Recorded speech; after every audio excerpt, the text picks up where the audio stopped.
This video is Testing the Moral Status of Artificial Beings, or subtitled, or I'm going to ask you some questions. Written by me, Michael Bossier, originally appearing in the book Robot Ethics 2.0. The purpose of this particular work is to look at, as the title suggests, how to test the moral status of beings that are artificial rather than natural. And rather than reinventing the wheel, in this work I propose a shortcut, that is a method of matching artificial beings with corresponding natural beings and assigning an appropriate moral status. And this would be a matchup of morally important qualities.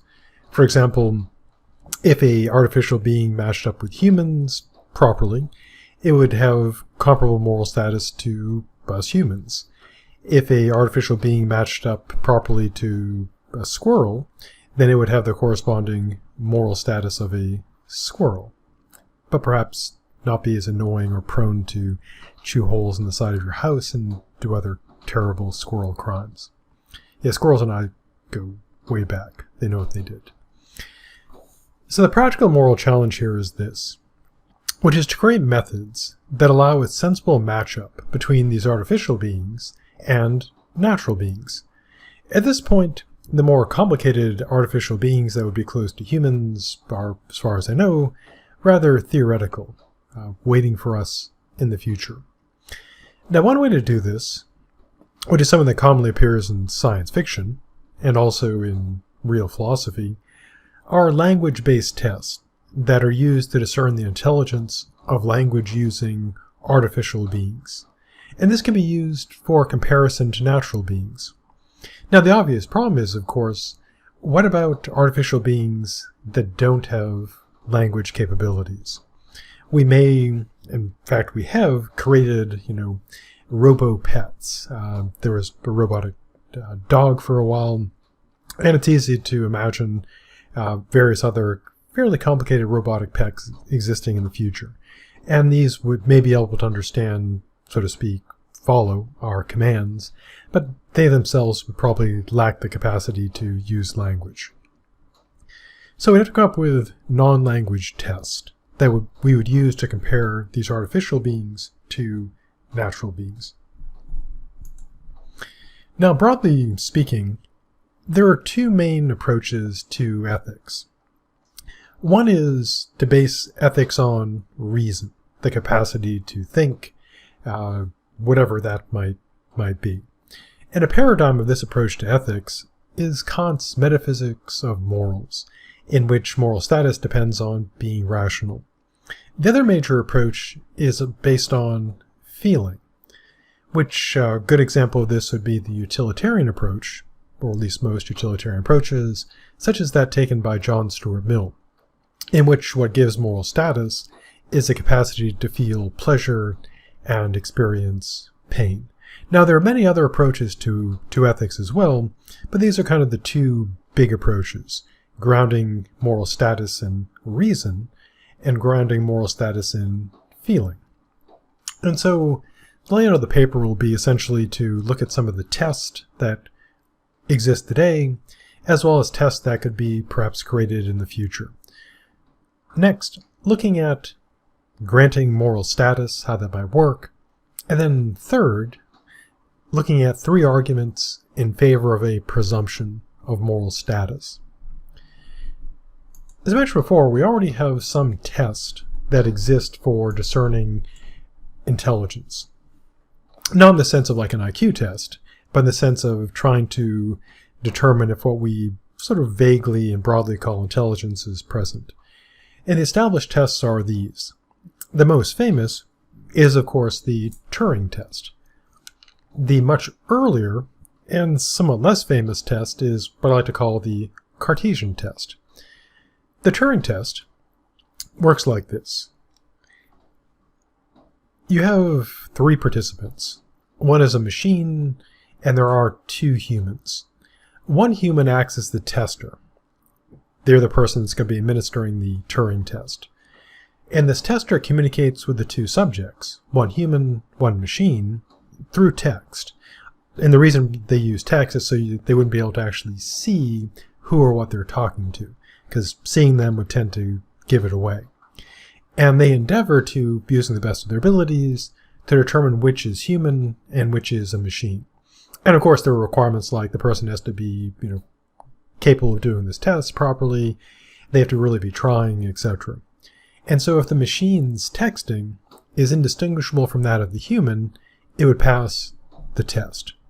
And we could say fairly that based on this intelligence test, this test for reason, the machine would have earned a status comparable to that of a human.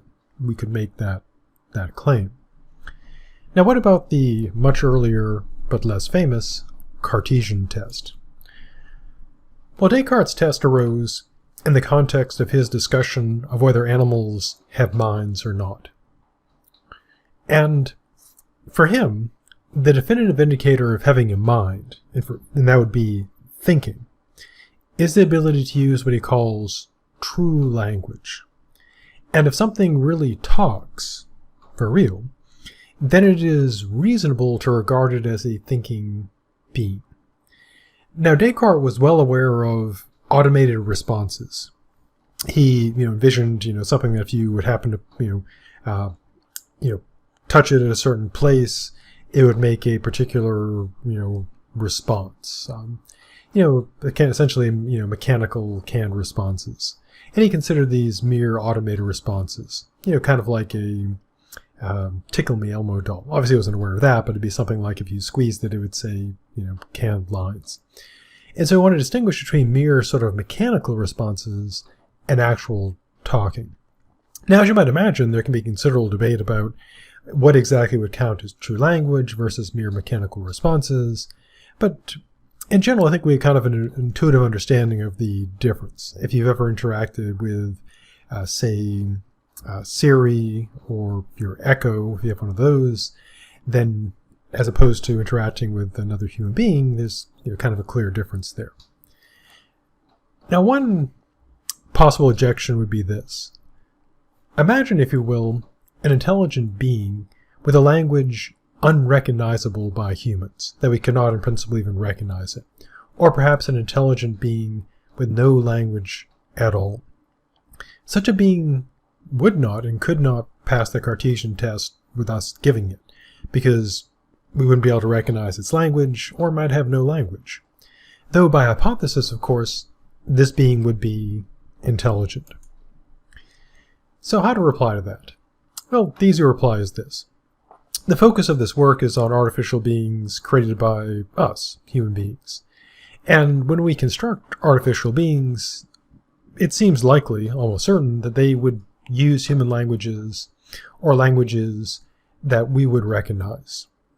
Now, of course, it's possible that they would not, that they could evolve their own languages that would be, somehow fundamentally incomprehensible to us as humans for whatever, reason, perhaps, technological. Now, even if it is possible to have intelligent beings that don't use human languages or don't use language at all, it doesn't invalidate the test.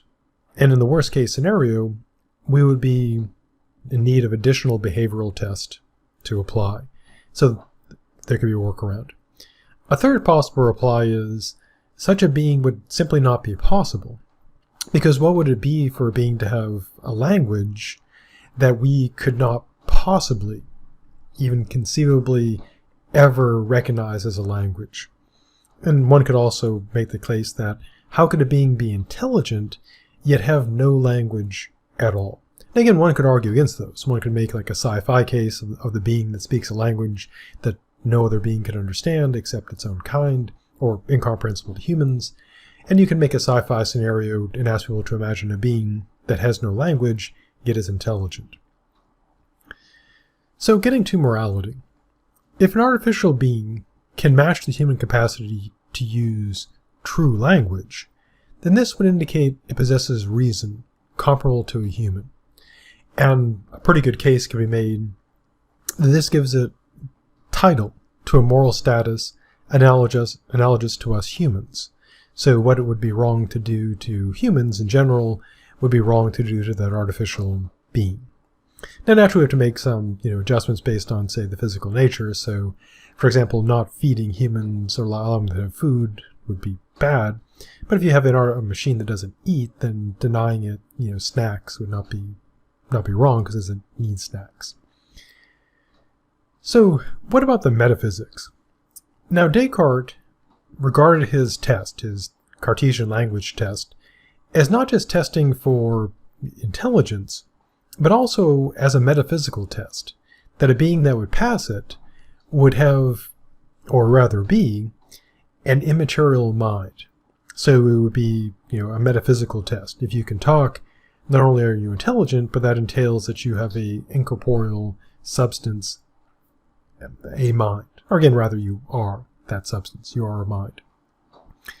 Now, fortunately, addressing moral status as a practical matter does not require deciding the metaphysical question of the nature of mind. And if we had to settle this moral status of humans based on metaphysics, then it would seem that until we had decisively solved the problem of mind, we could never know the moral status of humans. And so we'd be forever trying to figure out, do we have status or not? Now, of course, you could raise the concern that maybe that's the case. Maybe it's a fair point that until we settle the metaphysics, we really can't know. Now, of course, there's also the classic problem of the external world that comes up, namely, how do we even know that there's a world? And this leads to, the usual epistemic problems. Now, one of the main limitations of language-based tests is obviously language. So the Cartesian test and the Turing test are both language-based tests. And any entity that lacked the intelligence or otherwise lacked the capacity to use language would be failed because it couldn't even take the test. Now, this approach is consistent with some reason-based approaches to ethics, such as our good dead friend Immanuel Kant. For Kant, rational beings have intrinsic worth. They're valuable in and of themselves. And these would be creatures that have reason and presumably would talk or have the capacity to, use language in some manner. He also has, in his ontology of ethics, objects. These have only extrinsic value. Their value derives from being valued. He calls them the objects of inclination because their value derives from how we feel about them. And for Kant, animals fall in this category. They would be alive, of course, he doesn't deny that, but they would be objects as opposed to rational beings. So what do we do with beings that can't talk that we would tend to think would be not rational in kind of the strict sense? Well, one approach is to simply deny moral status to beings that lack this rationality. So if it can't pass the language test, we would infer that it's not rational and has no moral status. But if non-rational natural beings, like animals, are afforded moral status on the basis of their intelligence, even when they can't use language, the same should apply to non-rational artificial beings. For example, dogs don't use true language. They don't talk to us, although they seem to understand many of the words we use, and they definitely do communicate with us, conveying what they want, how they feel, etc. And dogs are good at passing many behavioral tests. And I guess one could say they're good at getting us to pass behavioral tests as well.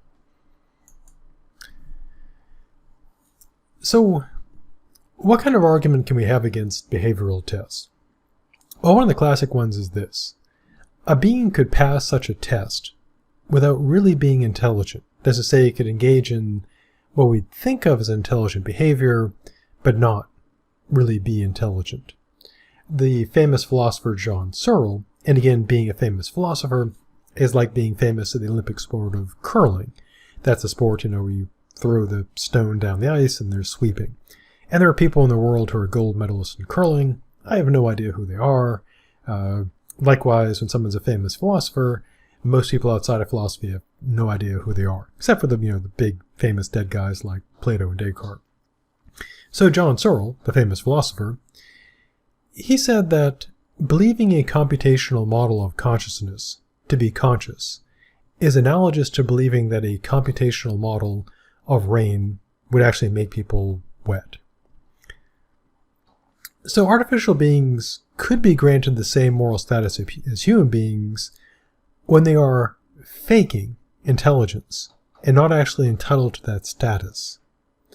So this would be analogous to the use of a fake ID, albeit one in which the faker was unaware of the fakery because they're unaware. So the arguments against the behavioral test, again, is essentially John Searle's argument, that there could be an artificial being that seems to act intelligent, but it's not.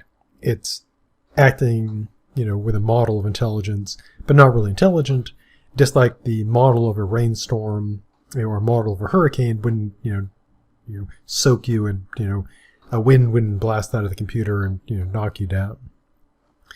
So how do we reply to this? Well, a reasonable reply would be this. Perfectly faking intelligence would seem to be sufficient proof of intelligence. Why?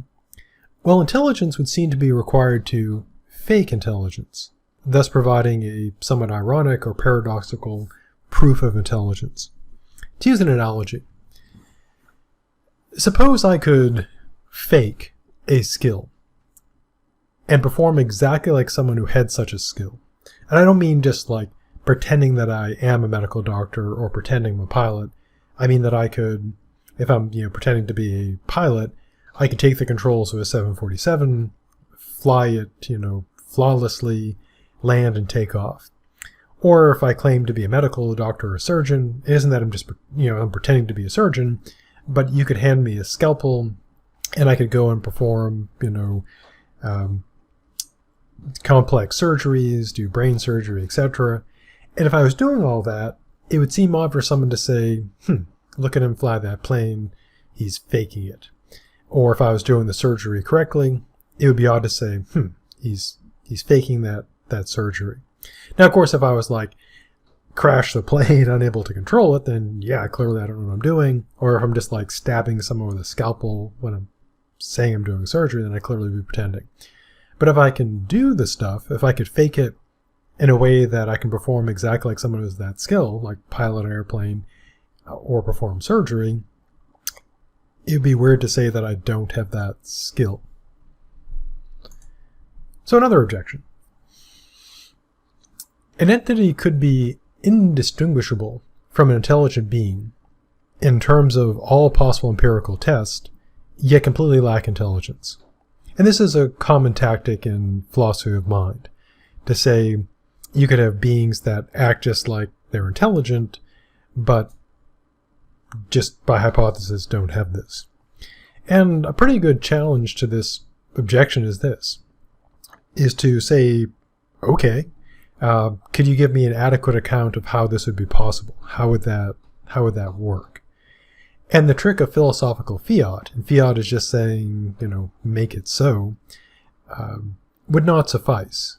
Because if they just say, well, imagine as a being that's intelligent, acts like it's intelligent, and these two beings, the intelligent being and the one that's not intelligent, are indistinguishable. And the non-intelligent being just passes all empirical tests, but doesn't have intelligence. And again, a fair question would be, well, how would that even work? It'd be like saying, imagine baking a cake using no eggs, flour, water, or oven. Yeah, the cake is, you have cake. And a fair point would be, well, how would that even work? How would that be possible? So it's a fair question to ask whenever people, present these philosophical, objections, to ask, how would that even work? How would that even be possible? Now, a fair objection here is, of course, the classic problem of other minds, which is, how do you know that other beings have intelligence at all and feeling at all? So, put more correctly, how do I know that other beings that seem to be like me, how do I know they think and feel? So in that case, you could argue that there is this problem of how do you know? But that's different from saying, well, you could have a being that's utterly indistinguishable from intelligent beings based on all possible empirical tests, yet simply lacks intelligence. And it's fair to ask, how would that work? And the same with the problem of other minds. It's still fair to ask, how would that work? So that takes care of the thinking. And next we'll move on to the feeling.